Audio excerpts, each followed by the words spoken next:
Welcome back to the second part of our two-part discussion with Brendan Parker from AMPS. So Brendan, what do we need to consider when we're doing the ring design? And what are some of the typical conventions you'd recommend using in ring design? I think naming convention is fairly important. A lot of people don't name their files very well, so it's hard for cross shifts and other people to find. So I always like to have either the level name, and whether it's north-south or the drive that it's actually in, and then sequential numbers for the ring numbers. The same for centre lines, so call it a centre line or reference line, some people call it, and just name the files in whatever software you're using so it's logical, so you can find stuff. Yeah, absolutely. As far as other ring design stuff, the best thing is to actually plan when you're doing your sort of planning of your ring designs. I like to try and say 70% of your effort should be into planning where your rise goes, how your rig sits in the drive, so is it going to be able to set up on the laser lines, and then work out are you going to use dumped rings or not, and do all the planning. And do some maths as to where your slices need to go along your reference line. So when it comes to actually sectioning stuff, it's really easy. You know exactly what you're going to do. Rather than just doing some trial and error, which I know a lot of us do, but it's so much easier to put some maths behind it. It doesn't take very long. Do it properly, plan it out, then you slice it, and doing the whole design is easy. It just takes time.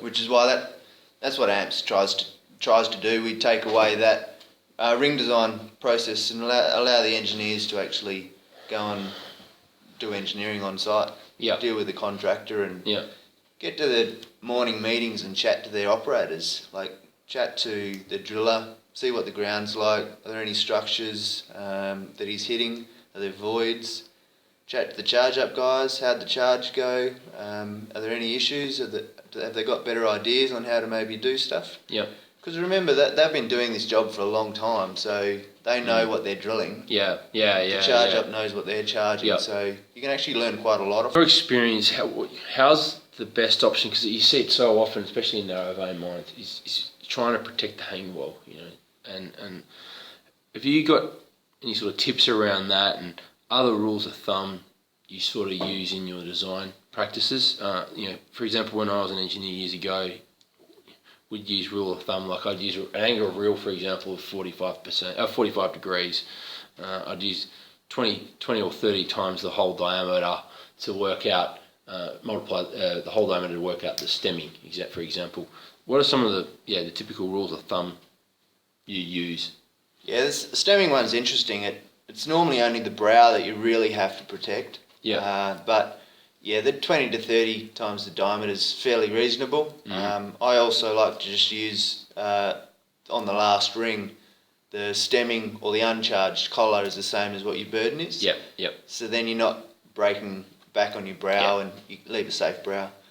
But using low impact explosive on your hanging wall and firing at last, so then that hanging wall hole is actually firing towards your footwall, and it takes some of that energy away. That normally works pretty well. Okay, so you've got a plan, right? We've developed the plan, and it's clear and it's easy to follow, and it's important. Like seeing plans where the drive's a north drive, but it's actually been they haven't rotated the plane around 180 degrees when they've done the design, so that all of a sudden everything's 180 degrees out for what the actual drill is using. So you got to make sure of all those sort of things. You got a plan that's clear. It's easy for the driller to charge up to follow. What do we do? How do we interact with the driller to ensure that it's actually correctly followed? You hit the nail on the head though. You really do need that clear plan. There's no point just giving him ring sections and say go and drill it, because you need to remember that the engineer sits on the computer, he sees the design every day. The operators don't. So making sure that there's a plan overview, show them where the decline is, have an arrow and say, look, the rig's facing this direction, and give them all that info that they need so they can look at it and actually know what they're meant to be doing. Also, long section's pretty handy, so they can see the interaction with the levels above and any voids. Yep. Making sure that those levels are labelled with the drive names and things, and where they're going to be breaking through, like putting breakthrough signs and things like that. Yep. Is fairly important. Yep. But then just chatting with them, like when you give them a plan, I always break my plans up. So if the rig has to change direction, I'll actually issue another plan so they know that it's going to change. You can't rely on them just to look at the azimuth of the ring or how it's looking to turn the rig around. And just make that clear. So just following up, issue the plan to them, have a chat to them, say, hey, look, this is what we need to do. And then they fully understand what they're meant to be doing as well. Okay, all right. Let's ask a question again. So how do we go about auditing the rig and making sure the drillers are actually implementing the actual plan correctly and the rig setup's correct? Yeah, so I think maybe when the rig's up for service, get the surveyors to do some pickups and make sure that the angles are reading right. Then you're constantly making sure that the rig is set up correctly and the readouts are the same. So many times the transtronics or the readout on the rig is actually different to what the rig's set up on. So just getting that quick check, it's only 10-15 minutes, not very long. And then the other one is to do hole surveys, whether that's using a tool, getting that, put up the hole, so do some mag surveys and gyros. Or if you've got the luxury of having top and bottom access, just get surveyors to go and pick up the top and the bottom. Then you can see if it's a collar. So if they haven't set up on the collar properly, or if there's deviation in the hole, or if the angle's set up wrong. But then I think also just going down and chatting to the guys underground. So go and catch up with them for 10-15 minutes and make sure their lasers are set up right. Actually, there's a funny story. A couple of sites I've gone to, and they're drilling down holes, so they're using projected collars. But the guys were just setting up totally wrong on them, so all the holes were just in the wrong spots. And it was just a matter of chatting to them, explaining to them how it all worked. It made total sense to them, and everything was fixed pretty much straight away. But if you don't go underground and chat to your operators, then you don't find out that info until it's too late. And the charge up, guys, when you're actually issuing the charge up plan, whereabouts we're putting the primers, how often you put the primers, and how do we interact with the charge up guys as well? I mean, a few people have got different ideas on how many primers you put in a hole. It's much of a muchness, really. It depends on the ground, I think. If you've got structures and things, you want to make sure you've got a primer both sides of that. Just to prevent cut-offs and things like that. But generally, like in bad ground, I'll use sort of 8 or 9 metres, every 8 or 9 metres for a primer. But then in good ground, sort of 12 metres. Anything over 12 metres, put a couple in there. Some people like to, if they're really long holes, they like to put 3 or 4 in there. It's sometimes overdoing it a little bit, but And the types of explosives you generally find you'll use is basically isonol, antho, heavy antho. Pretty much. Unless it's really wet and people are using emulsion, but normally antho. And some people will just line them. Line the holes if they're a bit wet. I mean, emulsion's more expensive, but it does give you a better bang. And then timing wise, so again it comes down to price and the sort of fragmentation that you want to get. And most people will just use the pyro dets that do have scatter on them, and if you've ever been lucky enough to be underground during a blast and you can hear them go off, you can certainly hear how rough and loud the pyro dets are. But then if you've listened to an electronic shot, it's really smooth and well timed. The timings are just perfect. You really see the results in the fragmentation as well. It's a lot better. So the millies like you when you use electronic dets. The rocks are a bit smaller and it's a bit easier on their mill. Yeah, and you can also protect your hanging wall a lot easier, I'd imagine. With, that's right. Electronic DATs. Yeah. I think that especially we probably should have gone back when we were speaking about pulling a slot, because I think there's there'd be a lot of advantages to using electronic DATs in pulling those one-shot risers as well. Yeah, I totally agree. I think electronics in any difficult shot, whether it's a rise or a really complex shot, using electronics is certainly the way to go. Yep. Okay. Now, Brendan, I know amps do such a fantastic job. Thanks, all engineers do, but pay you for that one later. Without this sounding like a big ad, because inevitably things go wrong, especially in drill and blast. And what are some of the lessons you've learned? Well, you've probably got some good war stories to tell us. Have you got anything off the top of your head first that you'd want to volunteer? Amps don't have to deal with these issues very much. We don't have many problems. No, we've all had those stopes and dramas where something's bridged or something hasn't gone off properly, or normally the driller or the charge up get blamed for, but there's always some good stories. Yeah, I think it's in my opinion anyway, dealing with stopes that go wrong, the most important point is you have flexibility in your schedule. You have multiple stopes available to you, so it actually gives you some time to go about repairing the situation. Has that been your experience as well? That's always a good first measure to have. Yeah, we spoke about it in one of the other topics earlier about scheduling and having those mining areas available. Yeah. Because something does always go wrong, whether you get a big rock in your draw point or something bridges and you have to fix it up. So having that flexibility is certainly important. Not all sites have that luxury though. Yeah. So it's a bit of a tough one. I think the important thing to remember is you need to fix it up as soon as you can. Yeah. So if there's a problem, don't leave it for the cross shift. Yeah. They're not going to like you too much. On the next swing to fly in. No. Yeah. Hey, welcome back. Here's a bridge. Yeah. Nice one. We've all been given that.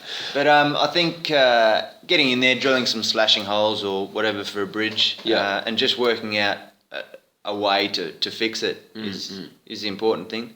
And make sure you got remote drilling capabilities. Of course. A lot of sites don't, and so it makes it a bit hard to actually drill the holes where you want them to be.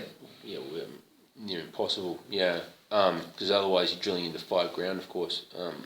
So, any other tips around slashing? Any particular tips you found over the years? I mean, there's a few, I suppose, but it does come down to experience and actually making some of these stuff ups and then having to fix them. Some of them a bit hard to explain over a podcast. Yeah. I mean, there's no harm in actually reaming a couple of holes out. Yep. So go back a bit and drill some dumped holes in above the bridge. Yep. Ream them out a bit, get a bit more bang in there. Just make sure that you stem your holes so you don't ruin all your other production holes. Yeah. Put a few extra primers up there maybe. Yeah. That sort of thing. Yeah. But take it slowly. There's no point trying to fire too much. Yeah. And get it all out in a shift when, if that fails, then you're really in the poo. Yeah. So take it easy, get it out, get it back up to full height or whatever, and then carry on. Yeah. And I think the important thing too is don't mess around. Like, make the call if you need to reslot. Don't, because you can end up wasting a lot of time on what's a futile task.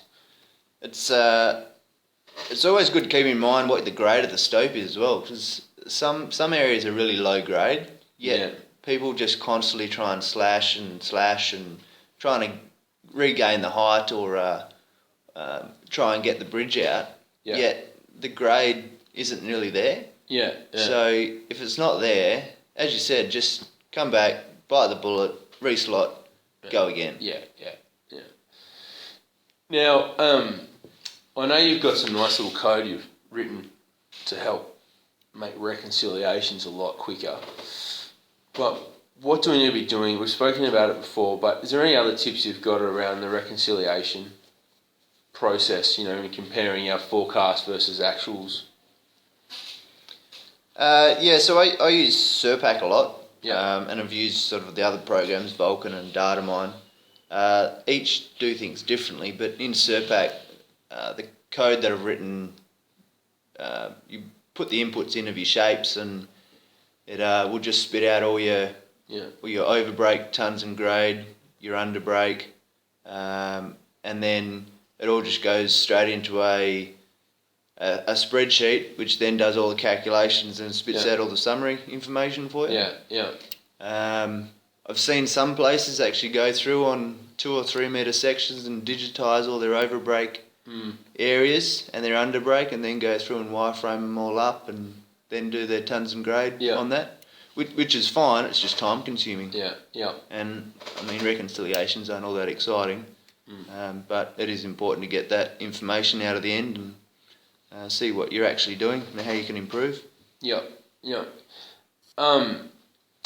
Now, when we're going through this, you also, and we see issues. So we do our reconciliations. We find issues with with overbreak or underbreak.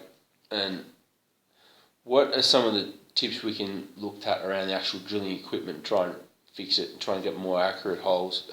What sort of consumables are available, and what options do we have there?